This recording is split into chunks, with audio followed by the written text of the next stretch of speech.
Hello students, myself Sakshi Vachne from Akansha Vidyapit School, and I teach you English in a new session. I hope you are all well and safe at your home. And as we all are know that due to Corona disease and also lockdown, our offline studies are not possible now. So, our school and also our government decided to start your new session online. So today we are going to read the first chapter of your new English reader book. And but before starting my work, I would like to say all students, please like and subscribe my video and also push the bell icon to get the notification of next video. Okay. And now we continue our work further. As you see that the cover page of your new reader book is Essential English, a complete gated course in English. Okay. So now let we start.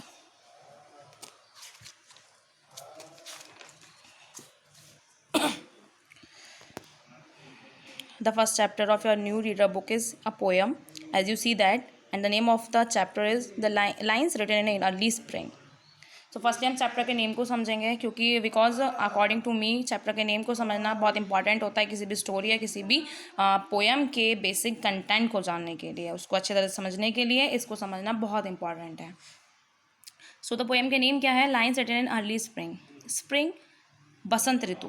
आप जानते हैं बसंत ऋतु सबसे सुहावना मौसम होता है. हमारे सारे वेदर्स में से जो स्प्रिंग सीज़न होता है वो बहुत ब्यूटीफुल होता है. इसमें फ्लावर्स खिलते हैं, हर जगह खुशहाली होती है, बर्ड्स सिंग करते हैं, मतलब बहुत सुंदर सा सुहावना सा मौसम होता है. इसी मौसम में हमारे जो पोएट हैं विलियम वर्ड्सवर्थ, इस पोएम के जो पोएट हैं वो हमारे विलियम वर्ड्सवर्थ हैं, देखिए. एंड इसी मौसम में पोएट क्या कह रहे हैं, क्या बताना चाह रहे हैं, वो हम इस पोएम में पढ़ेंगे. ठीक है. So let we start. Come to the poem. I heard 1,000 blended notes while in a grove I sat reclined. तो इसमें जो स्पीकर हैं इस पोएम के, जो बता रहे हैं पोएम में जो लाइंस बोली जा रही हैं वो पोइट के थ्रू ही बोली जा रही हैं. तो पोइट क्या कह रहे हैं? I heard 1,000 blended notes. Blended means होता है कंबाइंड. नोट्स यहाँ पे म्यूजिकल इंस्ट्रूमेंट से लगाया, म्यूजिकल इंस्ट्रूमेंट्स नहीं, म्यूजिक से लगाया गया है. पोइट क्या कह रहे हैं कि मैंने हज़ारों कंबाइंड नोट्स सुने हैं, बहुत ज़्यादा म्यूज़िक, हज़ारों सुरों से जुड़ा हुआ म्यूज़िक सुन रहा हूँ मैं, सुनता हूँ या सुना था मैंने. While in a grove I sat reclined. Sat means sit यानी बैठना. रिक्लाइन मीन्स एक रिलैक्स अवस्था में. जब मैं एक रिलैक्स अवस्था में, एक आरामदायक अवस्था में, ग्रोव एक कुंज है, लकड़ी का एक कुंज है जहाँ पर पोइट बैठा हुआ है. तो पोइट क्या कह रहा है कि मैं सुन रहा हूँ 1,000 हज़ारों की संख्या में, हज़ारों कंबाइंड म्यूज़िक को जिसमें सुर जुड़े हुए हैं, और मैं एक आरामदायक अवस्था में बैठा हुआ एक कुंज में उस गाने को, उस मधुर संगीत को सुन रहा हूँ. इन दैट स्वीट मूड, एक इस अच्छे से मूड में, किस अच्छे से मूड में, वन प्लीजेंट थॉट्स, जब सुग्ध खुशी वाले विचार, bring sad thoughts to the mind, मेरे दिमाग से बुरे ख्यालों को ले जा रहे हैं.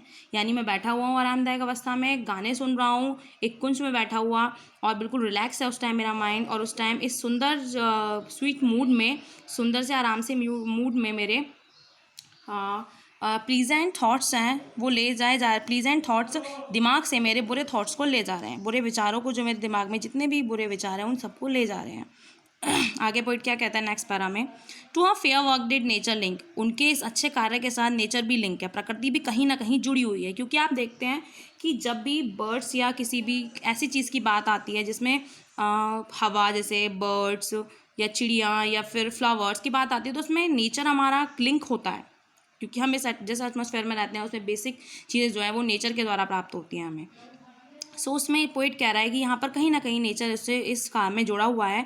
The human soul that through me ran, जो मेरे आत्मा के अंदर से होता हुआ जा रहा है. And much it grieved my heart to think, और मेरा heart what man has made of man, ये सोचने को मजबूर हो गया है, इस दुख में ये मजबूर हो गया है सोचने को कि, और ये बहुत ज़्यादा सोच रहा है कि what man has made of man, कि मनुष्य ने मनुष्य को क्या बना दिया है, एक आदमी ने एक आदमी को क्या बना दिया है. क्योंकि आप देख सकते हो कि नेचर ने बहुत सारी चीज़ें दी हैं.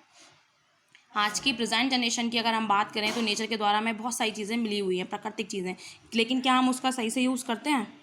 नहीं ना. हम अपने एटमॉस्फेयर को कितना पॉल्यूट करते हैं.